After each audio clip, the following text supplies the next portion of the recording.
Good morning, students. Welcome back to your SST classes. Yes, students, in this video, we are here for discussing about chapter number 20 of SST class 5th. आज हम इस video में chapter number 20 आपका जो SST है 5th class का उसको discuss करेंगे. The name of the chapter is pollution और हमारे चैप्टर का नेम है pollution. You know very well students that what is the pollution. आपको in your earlier classes you are going to read, आप पढ़ते आ रहे हैं, आप डेली वेज में फील भी करते हैं कि पोल्यूशन है क्या और वो कैसे होता है, किन किन कारणों से होता है, क्या कॉजेज है उसके और उसके लिए क्या प्रिवेंशंस लेने चाहिए. तो यही सब चीज़ें कि पोल्यूशन जो है वो होता क्या है, क्या होता है pollution. The pollution means pollute, गंदा होना.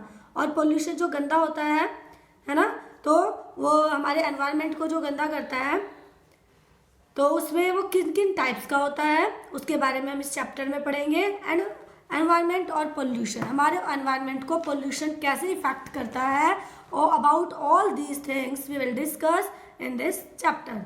इस चैप्टर में हम इन सब के बारे में डिस्कस करेंगे. Okay, now let's start the chapter. Environment and pollution. हमारे एनवायरनमेंट और पोल्यूशन में क्या जो है वो क्या संबंध है उसके बारे में जानते हैं. Human beings are an integral part of the environment. देखो, हम जो है ह्यूमन बींग्स हैं और एनवायरनमेंट का हम एक पार्ट है, जहाँ पर हम रहते हैं तो उसका तो हम पार्ट ऑब्वियस है ही है. They depend mainly on the environment और हम अपने हर काम के लिए एनवायरनमेंट पे जो है वो डिपेंड करते हैं. Use its natural resources and coexist with other living forms. और हम जो है नेचुरल रिसोर्सेज यूज़ भी करते हैं जो हमारे एनवायरनमेंट ने हमें प्रोवाइड किए हैं, natural resources, and coexist with other living forms. और दूसरी लिविंग फॉर्म्स जो हैं वो भी एनवायरनमेंट से हमें मिलते हैं जहाँ पर हम एग्जिस्ट करते हैं. However the manner in which man uses his environment has changed it drastically. It is due to increasing comfort, needs, modern lifestyle, industrialization and booming population. अब देखो, जो एनवायरनमेंट जो है जिसको हम यूज़ कर रहे हैं, जिस एनवायरनमेंट का हम यूज़ कर रहे हैं उसको किस तरीके से यूज़ कर रहे हैं, ये चीज़ मैटर करती है. और इसकी वजह से हमारा जो एनवायरनमेंट है वो पूरी तरह से बदल चुका है. और ये किस वजह से हुआ है? Increasing comfort. अपने कंफर्ट के लिए हम जैसे यूज़ कर रहे हैं, जैसे अब सपोज कीजिए आपने कहीं पर घूमने के लिए जाना है ना, या सपोज आपने घूमने भी नहीं जाना है, मार्केट तक ही जाना है, तो आप लोग वॉकिंग नहीं करेंगे, पैदल चल के नहीं जाएंगे. आप सोचेंगे कि टाइम बच जाए और इजीली हम जल्दी पहुंच जाएं, तो उसके लिए आप जो है वो व्हीकल्स का यूज़ करेंगे, बाइक का यूज़ करेंगे, जो है 4 व्हीलर का यूज़ करेंगे. तो उससे क्या होगा, वो अपने कंफर्ट के लिए तो हम यूज़ कर रहे हैं, लेकिन उसके साइड इफेक्ट्स क्या होते हैं? नॉइज़ पोल्यूशन भी होता है, एयर पोल्यूशन भी होता है ना. इतनी आवाज़ भी आती है और उससे जो स्मोक निकलता है, धुआं निकलता है, उससे हमारे जो एयर है एनवायरनमेंट में वो पॉल्यूट हो जाती है. तो इस वजह से जो है एनवायरनमेंट जो है वो हमारा सफ़र करता है. दूसरा है हमारी ज़रूरतें. जो हमारी ज़रूरतें हैं उनको पूरा करने के लिए कहीं ना कहीं हम जो है एनवायरनमेंट के साथ खिलवाड़ करते हैं. लाइफस्टाइल, मॉडर्न लाइफस्टाइल है भाई. मॉडर्न लाइफस्टाइल में हम अपना नई नई चीज़ों को अडॉप्ट करते हैं. और जैसे मैरिज पार्टीज़ में हम जाते हैं, वहाँ पर साउंड सिस्टम होता है, म्यूज़िक है, तो इस तरह से बहुत सारे जो प्रॉब्लम्स हैं वो हमारे एनवायरनमेंट में हो जाती है. इंडस्ट्रियलाइजेशन जैसे इंडस्ट्रीज़ है, फैक्ट्रीज़ है, वहाँ पर जो प्रोडक्शन होता है वो मशीनों के थ्रू होता है, तो उससे साउंड भी जो है वो क्रिएट होती है, और साथ में जो उससे स्मोक निकलता है फैक्ट्रीज से, एयर भी पोल्यूट होती है. और जो वेस्ट ओवर होता है, जो वेस्ट चीज़ें होती हैं जो फैक्ट्रीज़ की, वो उससे हमारा जो है वाटर भी पोल्यूट होता है, लैंड भी हमारी डिग्रेड होती है. तो बहुत सारी बातें हैं इन सब से. और बूमिंग पॉपुलेशन, जो पॉपुलेशन बढ़ती जा रही है, तो बढ़ती पॉपुलेशन के लिए हम लोग क्या करते हैं, रहने के लिए जगह चाहिए, तो उस जो फॉरेस्ट एरियाज़ हैं वो धीरे धीरे कम होते जा रहे हैं, तो उससे हमारा जो एनवायरनमेंट है वो सफ़र कर रहा है, क्योंकि ट्रीज़ कटते जा रहे हैं, तो जो है ऑक्सीजन की भी प्रॉब्लम हो रही है, ग्लोबल वार्मिंग होती है, बहुत सारी बातें हैं. तो इन सभी रीजंस की वजह से जो है वो हमारा एनवायरनमेंट सफ़र करता है. This is an act of stress of the earth that has increased manifolds. Thus, the human beings are major threat to the environment. अब जो है ये इसी एक्ट की वजह से जो हम अपनी जो अर्थ है उस पर स्ट्रेस, एक्ट ऑफ स्ट्रेस मतलब अर्थ पर जो हम इतना जोर दे रहे हैं, जो इतना छेड़छाड़ कर रहे हैं उसके साथ, तो इस तरह से ये सारी प्रॉब्लम्स बढ़ती जा रही हैं. और ह्यूमन बीइंग्स खुद अपने एनवायरनमेंट के लिए एक बहुत बड़ी चुनौती है. Pollution is the basically the mixing of undesirable contaminants in air, water, land और soil. पोल्यूशन जो है बेसिकली वो मिक्सिंग है जो हमारे इन अनडिजायरेबल मतलब अनिच्छा से हम जो है बिना किसी लिमिट के हम ये एयर, वाटर और सॉइल जो है इनके साथ हम जो है छेड़छाड़ करते हैं. The chief type of pollution consist of air pollution, water pollution, noise pollution and soil pollution. जो मेन टाइप्स हैं इसके वो कौन कौन से हैं? Noise pollution, soil pollution, water pollution and air pollution. अब इनके बारे में हम वन बाय वन अलग अलग पढ़ेंगे about all this. Water pollution, सबसे पहले हम जानेंगे वाटर पोल्यूशन के बारे में. Water is one of the basic necessity of our lifes. ये आपको बहुत अच्छे से पता है बच्चों कि जो वाटर है वो हमारी जो है जीवन की एक जो है आवश्यकता है, नेसेसिटी है, मुख्य आवश्यकता है, बेसिक नीड है हमारी. All life forms on the earth needs and use water for various activities. और हमारी जो जीवन है उसे जीने के लिए इस अर्थ पर हमें वाटर की बहुत सारी तरीके से ज़रूरत होती है. खाना पीना, नहाना, सभी चीज़ों के लिए ज़रूरत होती है. व्हेन हार्मफुल सब्सटेंसेस और pollutants contaminate water bodies such as lakes, ponds, rivers and seas, they cause water pollution. और जब कुछ हार्मफुल चीज़ें जो है, हार्मफुल थिंग्स जो है, सब्सटेंस है या फिर पोल्यूटेंट क्या होते हैं जो पोल्यूशन क्रिएट करते हैं, वो हम जो है वाटर बॉडीज में जाकर मिल जाते हैं, तो उससे क्या होता है? वाटर पोल्यूशन होता है, जल प्रदूषण. अब cause of water pollution, water pollution जो है वो किन किन कारणों से होता है इसके बारे में पढ़ेंगे बच्चों. The dumping of untreated sewage and garbage from urban and rural areas into water sources causes water pollution. अब देखो जो है अनट्रीटेड सीवेज जो आपने देखा होगा घर में जो आप लोग पानी का यूज़ करते हैं, तो जो वेस्ट वाटर होता है वो सीवेज के थ्रू ही जो है वो निकल कर जाता है घर से बाहर. और एंड गार्बेज फ्रॉम अरन, और जो भी गार्बेज होता है, जो कूड़ा करकट होता है, जो चाहे वो सिटी एरिया है चाहे विलेज एरिया है, वो उस जो है जाकर किस जो है कहाँ पर मिल जाता है? वाटर में. तो जिसकी वजह से जो है वाटर सोर्सेज में उसको डाल दिया जाता है, जिसकी वजह से जो है वाटर पोल्यूशन होता है. सेवरल इंडस्ट्रीज एंड फैक्ट्रीज, बहुत सारी इंडस्ट्रीज में, फैक्ट्रीज में डंप देयर वेस्ट. मैंने अभी आपको बताया था ना कि फैक्ट्रीज में, इंडस्ट्रीज में जो भी वेस्ट होता है वो रिवर्स में या समंदर वगैरह में जो है वहाँ पर डाल देते हैं, तो जिसकी वजह से क्या होता है? वाटर पोल्यूट हो जाता है. इसको वाटर पोल्यूशन कहते हैं. एसिड रेन, कभी कभी क्या होती है रेन के साथ कुछ एसिड्स भी आते हैं, केमिकल्स आते हैं जो वाटर के थ्रू रिवर और सीज में मिल जाते हैं, जिससे वाटर पोल्यूट हो जाता है. Transportation of oil in the sea में समटाइम्स कॉज ऑयल स्पिल्स. जो ट्रांसपोर्टेशन होती है, ट्रांसपोर्टेशन मतलब जैसे जो व्हीकल्स का हम यूज़ कर रहे हैं एक प्लेस से दूसरे प्लेस पर जाने के लिए, तो उसमें से जो तेल निकलता है, तेल डाला जाता है उसमें, जो ट्रांसपोर्टेशन का जो ऑयल है इन द सी में कंटाइम्स कॉज ऑयल स्पिल्स. तो वो जो है सी जो ऑयल है उसकी वजह से कभी कभी क्या होता है, जब वो समंदर में ऑयल स्पिल्स जो है उसका कारण बन जाता है. कि वो कौन? Transportation of oil. Transportation of oil की वजह से जो है ऑयल स्पिल क्या होता है? A layer of oil floating on the water. जैसे पानी के ऊपर, पानी की सतह के ऊपर जब कोई जो तेल की जो होती है वो तेल, अब जो तेल होता है वो पानी में जो है वो बहता तो है नहीं, वो ऊपर उसके तैरने लग जाता है. तो उसकी वजह से क्या होता है? कुछ एक्वेटिक एनिमल्स होते हैं उनको प्रॉब्लम होती है.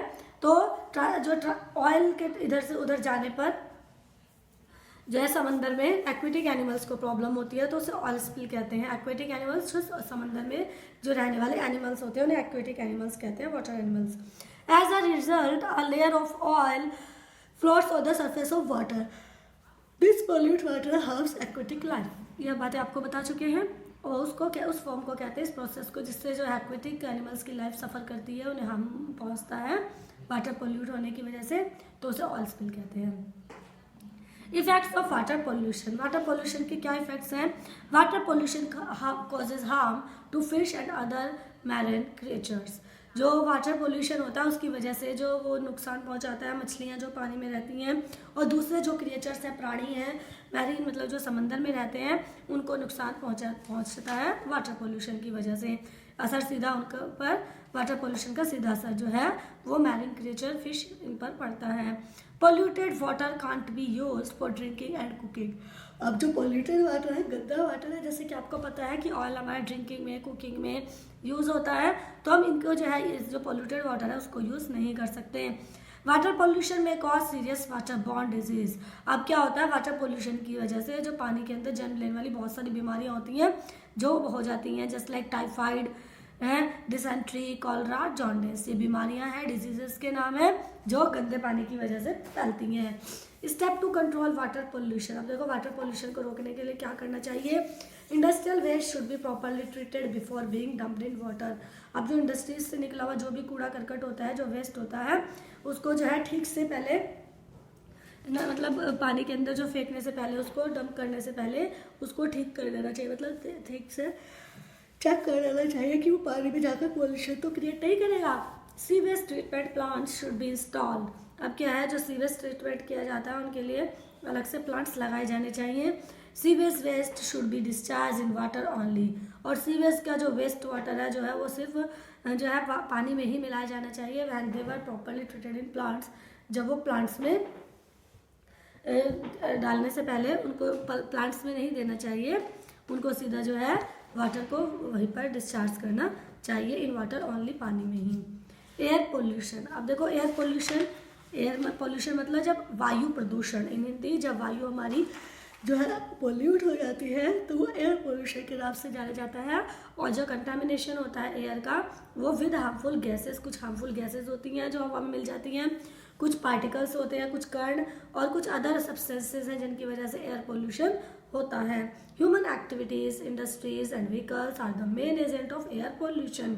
ह्यूमन एक्टिविटीज जो होती हैं, मनुष्य की जो एक्टिविटीज़ हैं वो इंडस्ट्रीज में होता है, व्हीकल्स होता है, इन सब की वजह से क्या है, एयर पोल्यूशन होता है। ये इसके मेन एजेंट है जिनसे एयर पोल्यूशन होता है। सब natural causes of air pollution, volcanic eruption and forest fire. और कुछ नेचुरल जो है कॉजेज भी होते हैं एयर पोल्यूशन के, जिसमें क्या क्या आता है, वोल्केनिक, जब ज्वालामुखी विस्फोट होता है तो उसमें हार्मफुल गैसेस निकलती हैं हमारी अर्थ से, जिसकी वजह से एयर पोल्यूट हो जाती है। या फिर फॉरेस्ट फायर, जब फायर होती है तो उससे कार्बन मोनोऑक्साइड गैस निकलती है हवा, तो वो भी हमारे जब एयर में मिक्स होती है जाकर तो हवा के साथ, तो उसमें हवा में जब वो मिक्स हो जाती है गैस तो उससे क्या होता है, एयर पोल्यूट हो जाती है। कार्बन डाइऑक्साइड गैस होती है ना धुएं में। Causes of air pollution. हम एयर पोल्यूशन के कॉजेज को डिटेल से बताएंगे। Forest fire, volcanic eruption and sandstorms are some of the natural ways in which air gets polluted. अब क्या होता है, फॉरेस्ट फायर के बारे में आपको पता है, जैसे जंगलों में कोई आग लग जाती है, जैसे अभी पीछे लगी थी ना। वोल्केनिक इरप्शन, ज्वालामुखी विस्फोट होता है, या कोई मिट्टी के तूफान आते हैं, तो उससे क्या होता है, जो नेचुरल वेज है जिनसे हमारी हवा जो है वो प्रदूषित हो जाती है, जो एयर है पोल्यूट हो जाती है। Burning and fire cracks. अब देखो जब दीपावली आती है, कोई भी मैरिज पार्टी में भी जैसे आपने देखा होगा, जब कहीं पर मैरिज में जाते हैं तो वहाँ पर क्रैकर्स छोड़े जाते हैं, दिवाली पर स्पेशली क्रैकर्स छोड़े जाते हैं, तो उनसे क्या होता है, जो उससे हार्मफुल जो उसमें से निकलती हैं गैसेस, तो वो हमारे एनवायरनमेंट को पोल्यूट करती हैं, उससे हमारे एनवायरनमेंट को नुकसान पहुंचता है। Burning of petrol and diesel in vehicle. अब देखो जो व्हीकल्स हम यूज़ कर रहे हैं, ऐसा तो नहीं है ना कि वो पानी से चल रहे हैं, उनको चलाने के लिए पेट्रोल डीजल की ज़रूरत होती है, तो उनसे क्या होता है, कुछ जब हम उनका यूज़ करते हैं तो उनसे हार्मफुल गैसेस निकलती हैं, just like carbon dioxide gas, carbon monoxide and sulphur oxide, जो है ये हवा में जाकर मिल जाती हैं और हवा को पोल्यूट कर देती हैं, हमारी एयर को पोल्यूट कर देती हैं। Industries releases harmful smoke and gases in the air that contain poisonous chemicals. और इंडस्ट्रीज से निकलने वाला जो हार्मफुल धुआं होता है और गैसेज होती हैं जो हवा में जाकर मिल जाती हैं, और उससे में क्या होता है, पॉइजनस केमिकल्स होते हैं, जहरीले केमिकल होते हैं, जिनकी रसायन होते हैं, जिनसे हमारी एयर पोल्यूट होती है। Effects of air pollution. अब एयर पोल्यूशन के क्या इफेक्ट हैं, देखो एयर पोल्यूशन की वजह से एयर एसिड रेन होती है। एसिड रेन कैसे होती है, जो भी पोल्यूटेंट्स मिले होते हैं एयर में, वो वाटर जब जो है वाटर ड्रॉप्स जो है रेन ड्रॉप्स के फॉर्म में जब आते हैं, तो वो भी हमारे एनवायरनमेंट के साथ में जो है एयर के अंदर जो भी जो पोल्यूटेंट्स होते हैं उनके पार्टिकल्स भी पानी के साथ नीचे आ जाते हैं, तो इसे एसिड रेन के रूप में जाना जाता है। इसमें क्या होता है, such type of rain causes extensive damage of water, forest, oil resources and even human health, इनको भी जो है नुकसान पहुंचाती है। और दूसरा ग्लोबल वार्मिंग। ग्लोबल वार्मिंग क्या है, what the heat of the When the heat of the suns cannot escape the environment, जब हमारे जो सन है, जो हमें उससे ऊष्मा मिलती है, हीट मिलती है, जब वो हमारे एनवायरनमेंट को नहीं बचा पाती है, तो the temperature of the earth increase, तो उससे हमारा जो है एनवायरनमेंट का, अर्थ का टेम्परेचर बढ़ जाता है. This is called green house effect. इसे ग्रीन हाउस इफेक्ट भी कहते हैं. In the long run it leads to global warming. और जब ये लगातार होता रहता है, ज़्यादा चलता है, लॉन्ग टाइम चलता है, तो ये ग्लोबल वार्मिंग बन जाता है. The climate of the earth is changing due to global warming. और हमारी अर्थ का जो क्लाइमेट है वो बदल रहा है ग्लोबल वार्मिंग की वजह से, है ना. क्लाइमेट बढ़ रही है, गर्मी बढ़ रही है, टेम्परेचर बढ़ रहा है. Okay. Harmful effects of monuments. अब मॉन्यूमेंट्स के हार्मफुल इफेक्ट क्या होते हैं? The pollutants in the air. हमारी पोल्यूटेंट्स क्या होते हैं? वो तत्व जो हमारी हवा को गंदा करते हैं, उन्हें पोल्यूटेंट्स कहते हैं. तो वो पोल्यूटेंट्स जो हवा में होते हैं also have bad effects on monuments and buildings. उनका मॉन्यूमेंट्स जो गुंबद होते हैं बड़े बड़े, और बिल्डिंग्स के ऊपर भी बहुत बड़ा असर पड़ता है. Specially those made with marble. Specially उनके साथ जो मार्बल से जो बिल्डिंग्स बनी होती हैं, और उनसे क्या होता है, जो उनका कलर होता है वो पोल्यूटेंट्स की वजह से जो एयर के, तो उनका कलर चेंज हो जाता है. हेल्थ प्रॉब्लम तो होती ही है. देखो क्या क्या प्रॉब्लम्स होती हैं. डैमेज टू लंग्स, हमारे फेफड़े खराब हो जाते हैं. ब्रीथिंग ट्रबल, सांस लेने में प्रॉब्लम होती है. हेडेक होता है. इरिटेशन इन आइज, आइज में भी इरिटेट होता है हमारा, जो है चुभन होती है. स्किन एलर्जी भी जो है एयर पोल्यूशन की वजह से होती है. तो हमारे को क्या है, अब क्या क्या स्टेप्स लेने चाहिए इसको कंट्रोल करने के लिए, उनके बारे में पढ़ते हैं. Steps to control air pollution. Air pollution को कंट्रोल करने के लिए क्या करना चाहिए? वी शुड यूज स्मोकलेस चूल्हा. हमें ऐसे गैस चूल्हा का यूज़ करना चाहिए जिनसे धुआं ना निकले. Solar cooker. देखो सोलर कुकर क्या होते हैं? जो सौर ऊर्जा से यानी सन हीट से जो है खाने को कुक करते हैं, उससे सोलर कुकर कहते हैं. And biogas in rural areas. और बायोगैस क्या होती है? जिसे हिंदी में गोबर गैस भी कहते हैं, जो एनिमल ढंग से बनाई जाती है, एनिमल्स के गोबर से. तो रूरल एरियाज में एनिमल्स रखते हैं लोग, अपने घरों में खेती करते हैं, तो हमें जो है बायोगैस का यूज़ करना चाहिए उनको, जो रूरल एरियाज में रहते हैं. To reduce smoke. जैसे चूल्हे से जो धुआं निकलता है फ्यूल से, तो उसमें बायोगैस का यूज़ करके जो है बर्निंग और फायरवुड से बचा जा सकता है. जो फायरवुड को, ईंधन को जलाने से जो धुआं होता है उससे बच सकते हैं. Pollutants produce by industries can be control by using filter. और जो पोल्यूटेंट्स होते हैं वो जो इंडस्ट्रीज से निकलते हैं बाहर, वहाँ पर फिल्टर लगे होने चाहिए ताकि वो फिल्टर होकर एयर में जाए. The use of lead free petrol, diesel and CNG gas reduces the emission of the harmful gases in the environment. और ये जो लीड फ्री पेट्रोल होता है, लीड नहीं लैड, और डीजल और CNG गैस जो होती है, इनसे जो है हार्मफुल गैसेज जो हमारे एनवायरनमेंट में, उनको ही जो है एमिशन को रिड्यूस करता है, कम करता है, मतलब हार्मफुल गैसेस कम निकलती हैं. फिर reforestation also helps in reducing air pollution. Reforestation मतलब फिर से प्लांट्स लगाए जाए जिससे हमारी एयर जो है वो पोल्यूट होगी, एयर पोल्यूशन कम, और एयर जो है वो फ्रेश होगी और एयर पोल्यूट कम होगी जब हम दोबारा से प्लांट. रिफॉरेस्टेशन का मतलब plant many more trees, more and more trees. It is also a restoring the forest that one existed but were cleared at some point of time in past. और ये जो है उस प्रोसेस को restore करने के लिए, जहाँ पर मैंने आपको बताया बूमिंग पॉपुलेशन की वजह से फॉरेस्ट को काटा जा रहा है, क्लीन किया जा रहा है लिविंग एरिया बनाने के लिए, तो पास्ट में जो ऐसा किया गया तो वहाँ पर दोबारा से प्लांट उगाए जाए, तो इस प्रोसेस को रिफॉरेस्टेशन के नाम से जाना जाता है, जिससे हम एयर को पॉल्यूट होने से बचा सकते हैं. क्योंकि जब ट्रीज होंगे तो उनसे फ्रेश एयर मिलेगी, जिससे एयर पॉल्यूट होने से बच जाएगी. Emission of vehicle can also be reduce by properly maintaining them. और जो व्हीकल्स हैं उनको भी कम से कम उनका यूज़ करना चाहिए. तो इस तरह से हमने इस पार्ट में इतना ही बच्चों, बाकी हम नेक्स्ट पार्ट में पढ़ेंगे. हमने पढ़ा इसमें एयर पोल्यूशन और वाटर पोल्यूशन के बारे में, और अपने एनवायरनमेंट और पोल्यूशन के बारे में. ठीक है. In the next video we will discuss the remaining part of this chapter. Okay, that is noise pollution and soil pollution. इनके बारे में हम नेक्स्ट चैप्टर में नेक्स्ट वीडियो में पढ़ेंगे. Till then bye bye, take care, stay home, stay safe बच्चों. मिलते हैं इन द नेक्स्ट वीडियो.